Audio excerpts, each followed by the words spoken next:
Absolutely. It's just a question of when you have that understanding in your head that this can't go on anymore. I cannot go on this way anymore because, you only get one life, and this is just not the way you want to live it. Absolutely. Let's think about this to the listeners. I mean, it's when you think about tonight or when you're getting ready to go to bed tonight and you lay your head down and you can honestly say to yourself, hey, listen, I've been true to myself in all my affairs. It's the nights you can't sleep that you haven't been. Mm-hmm. Where, you have this thing in the back of your head that says, listen, you got a problem with this. You got an issue with this. Absolutely. Or you have an issue with something, and you are aware of what that issue is, but you continue to just, put your head in the sand like an ostrich and make like this is not a problem. Mm-hmm. Denial. That is denial. So when you're laying there tonight and you're thinking to yourself, okay, what am I in denial of today? It doesn't have to be eating disorders. It doesn't have to be your addiction.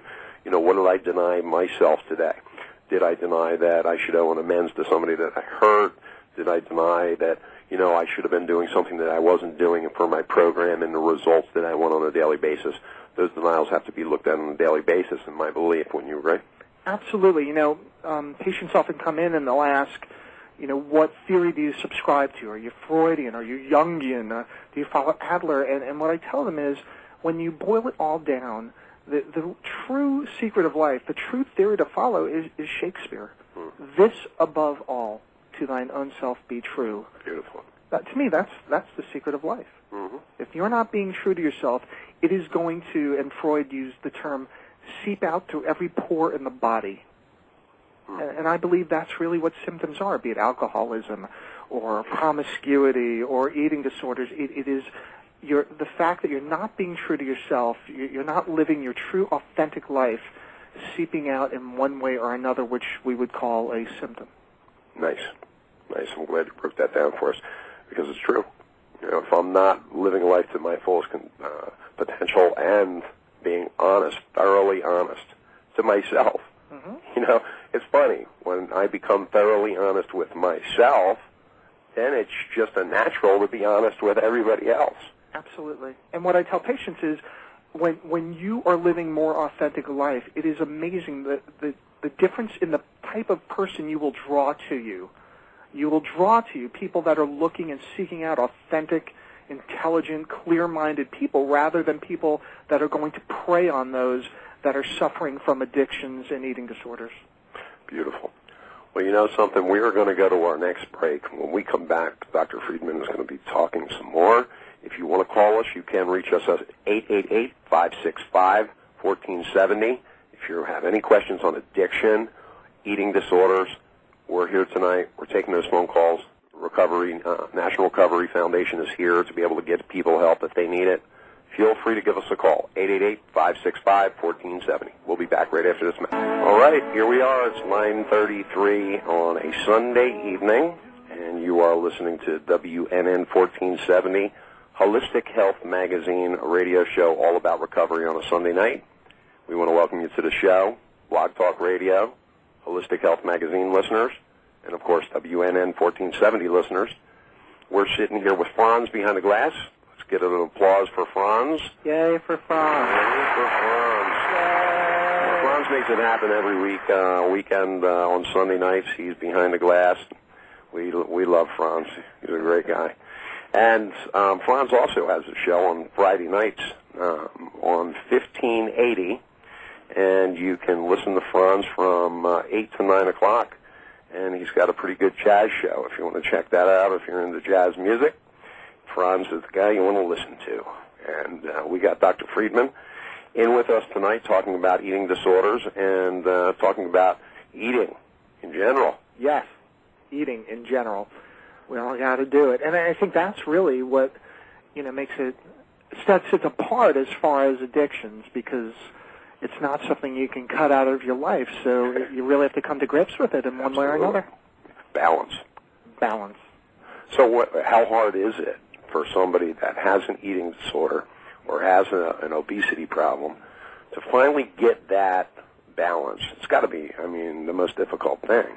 Absolutely. I think it's something that can be a lifelong endeavor and is constantly being reassessed and rewatch, but it depends on how you attack it. The way I look to attack it is I have people come to see individual therapists as well as going to a nutritionist. I think without a team approach, it is a very, very difficult habit to kick, and you also don't want, as a therapist, to become the food police. I think you need to separate that aspect of the recovery from doing the deeper, harder work to figure out what lies beneath all of the, the food and the food issues. So again, just like when we get to the third step in the 12-step program, and you're at that, I've made a decision to move on with the program, the next thing you're going to start to do is write a fourth step, which is taking a moral inventory of ourselves, finding out what are those stock in trade, so to speak, that just doesn't work anymore for us. What was not the tip of the iceberg being the eating disorder or the drug, that's the tip of the iceberg.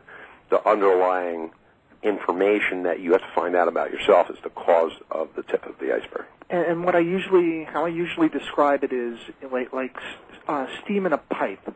If you have enough steam in a pipe, eventually there's going to be a crack. And the crack is what we would call a symptom. To some people, they're more inclined for that crack to be alcoholism or drug abuse. For others, it would be an eating disorder. For others, it could be one of numerous type of symptoms. But the idea is, if you cannot get to that steam, you're really only doing something that is quick and cosmetic and certainly not as long-lasting as you would like. So it's time to get down to root causes and conditions. Yes, it's time for the rubber to hit the road. Absolutely. And when somebody comes in, they go through your outpatient, correct? Yes, they do.